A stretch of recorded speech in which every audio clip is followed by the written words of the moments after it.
ভারত থেকে সমস্ত কিছু নেওয়া বন্ধ করে দেওয়া হোক। ভারতীয়রা হচ্ছে হিন্দু, তো ভারত থেকে সমস্ত কিছু নেওয়া বর্জন করা হোক, ভারতীয় পণ্য বর্জন করা হোক। ভারতীয়রা হিন্দু হিন্দু তারা হচ্ছে নোংরা, তাদের থেকে খারাপ কেউ নেই বিশ্বের মধ্যে, তাদের থেকে নিকৃষ্ট কেউ নেই। ভারতের মধ্যে সবচেয়ে নিকৃষ্ট বস্তু পাওয়া যায়, তাই ভারত থেকে সমস্ত কিছু সমস্ত দেশের মধ্যে আমদানি রপ্তানি বন্ধ করে দেওয়া হোক। কিন্তু ভাই আসলে কথা হচ্ছে, আপনি যেই দেশে আছেন না কেন, আপনি পাকিস্তানে আছেন, আপনি নেপালে আছেন, আপনি শ্রীলঙ্কাতে আছেন, আপনি ভুটানে আছেন, আপনি বাংলাদেশে আছেন, যে যেখানে থাকুন না কেন, আপনারা একবার চিন্তা করুন তো, ভারতীয়রা যে দ্রব্য গ্রহণ করে বা তারা ব্যবহার করে, এই দ্রব্য আপনাদের দেশে কেমন রেট হতে পারে, কেমন পণ্য দাম, আপনার দাম, আপনার কয়েকটা নমুনা দেখাবো আপনাদের দেশে কেমন দাম, ভারতবর্ষে কেমন দাম। তো এখানে আর তাদের মধ্যে কতটুকু মান সম্পন্ন রয়েছে সেই তেল বা যে কোনো বস্তুর। তো সেজন্য আপনাদেরকে আজকে দেখাবো। যেমন আপনাদের দেশে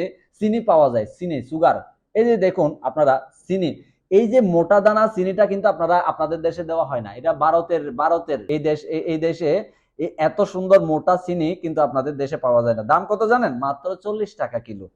আপনাদের দাম, আপনাদেরকে হয়তো আপনাদেরটাও হয়তো 40 টাকা, 50 টাকা, 60 টাকা, কিন্তু এত বড় মোটা দানা চিনি আপনারা কিন্তু পাবেন না। এই দানাটা আপনার, এটা হচ্ছে নাম্বার 1 চিনি। হ্যাঁ, আপনাদের ওখানে যদিও বা ইম্পোর্ট, যদিও বা আপনাদের এখানে দেওয়া হয়, যে নেপালে, ভুটানে, পাকিস্তানে, বাংলাদেশে দেওয়া হয়, সেগুলি কিন্তু এই চিনি না। যাই হোক, এটা হচ্ছে সুগার। আপনাদের দেশে জিরা কত? জিরা যে প্রত্যেকটা ব্যক্তির তরকারির মধ্যে ব্যবহার করে, এই যে জিরা দেখছেন, জিরা 1 নাম্বার জিরা কত জানেন আপনাদের? এই জিরা হচ্ছে মাত্র 310 টাকা কিলো। তাও খুচরা রেট, পাইকারিতে গেলে আরো অনেক বেশি কম পাওয়া যাবে, মানে 260 টাকা, 70 টাকা, 80 টাকাও পাওয়া যাবে। মাত্র 300 টাকা থেকে 310 টাকা এই 1 নাম্বার জিরে। সেন্টটা অনেক বেশি। ঠিক একইভাবে তেল, আপনাদের দেশে সোয়াবিন তেল পাওয়া যায়। আপনি কমেন্ট করবেন আপনার দেশে সোয়াবিন তেল কত। এই দেশে সোয়াবিন তেল হচ্ছে মাত্র 105 টাকা। 105 টাকা সোয়াবিন তেল।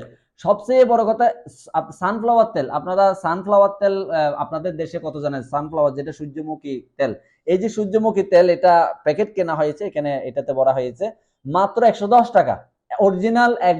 অরিজিনাল সানফ্লাওয়ার তেল।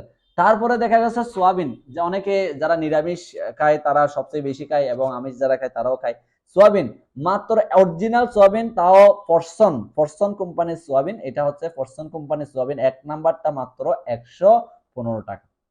তাহলে আপনি কমেন্ট বক্সে অবশ্যই জানাবেন আপনার দেশে কত টাকা, কেমন রেট হওয়া উচিত, কেমন রেট আছে, আর মাঝখানে কারা এর সুফল অর্জন করছেন, অর্থাৎ যারা সিন্ডিকেট করছেন। কেন সিন্ডিকেট করছে? এটা কি সরকার করছে নাকি কোনো প্রাইভেট কোম্পানিরা করছে? কারা করছে আপনারাই তদারকি করবেন। এরপরে দেখুন, আপনাদের দেশে গোবিন্দভোগ চাল পাওয়া যায়। এই যে গোবিন্দভোগ অরিজিনাল, একদম গ্রান, সেই গ্রান, খুব সেন্ট, মানে মনে হচ্ছে এখানে কোনো সেন্ট দিয়ে দিছে, এরকম গোবিন্দভোগ চাল। এটাকে চিনিগুড়া চাউল বলে অনেকে। এই চিনিগুড়া চাউলের দাম মাত্র 60 টাকা কিলো।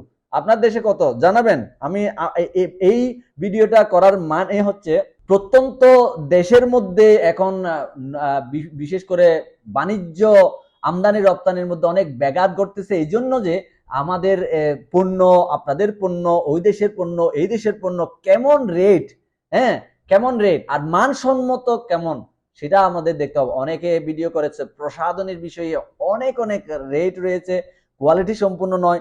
এই যে চিনিগুড়ার চাউল এত সুন্দর সুগন্ধি, তা চিনিগুড়ার মধ্যে 2, 3, 4 রকমের আছে, এটা হচ্ছে 1 নাম্বার চিনিগুড়া, মাত্র 60 টাকা কিলো।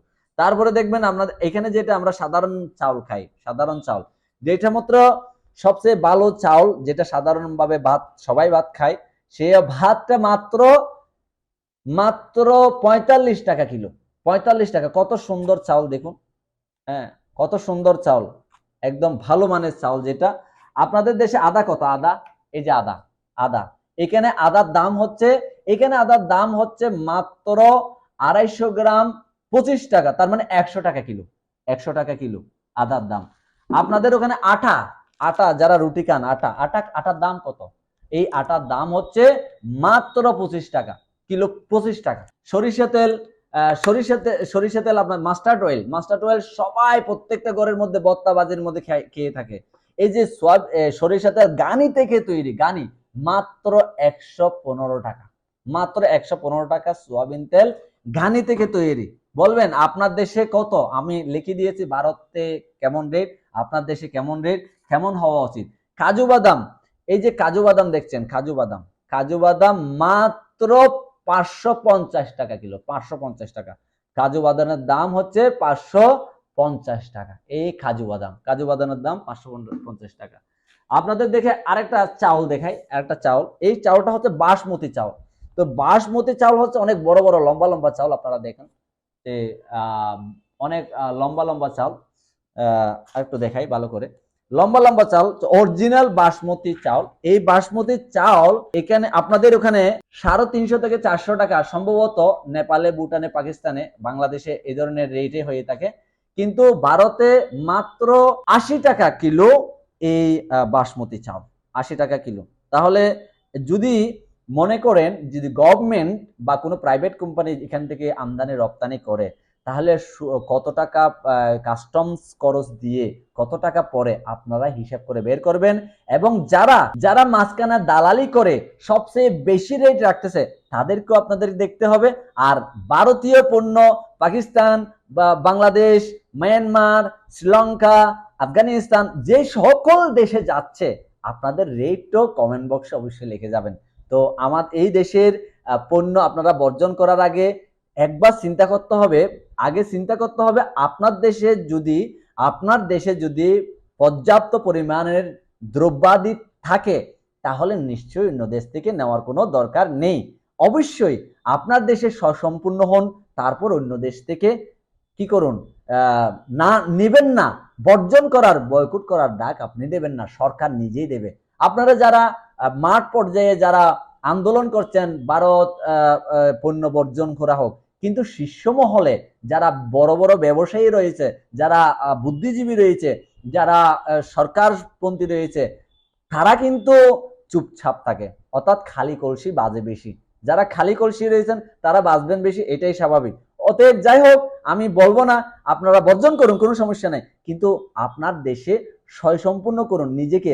যারা ছাত্র আন্দোলনের নামে বিশেষ বিভিন্ন দেশে, পাকিস্তানে দেখা গেছে ছাত্র আন্দোলন, বাংলাদেশে দেখা গেছে ছাত্র আন্দোলন, বিভিন্ন আন্দোলনগুলিতে যারা বুদ্ধিমান ছাত্রছাত্রীরা রয়েছে তাদের উচিত, এই যে আমি যে দ্রব্যগুলি দেখালাম, তাদের উচিত হচ্ছে কৃষি পর্যায়ে যাওয়া, কৃষক হওয়া, কৃষকদেরকে হেল্প করা। তারা কৃষকদেরকে যদি হেল্প করে আপনাদের দেশে, আমাদের দেশে, সকলের দেশে আজকে সমস্ত পণ্যগুলি ভালো হবে, ভালো তৈরি হবে।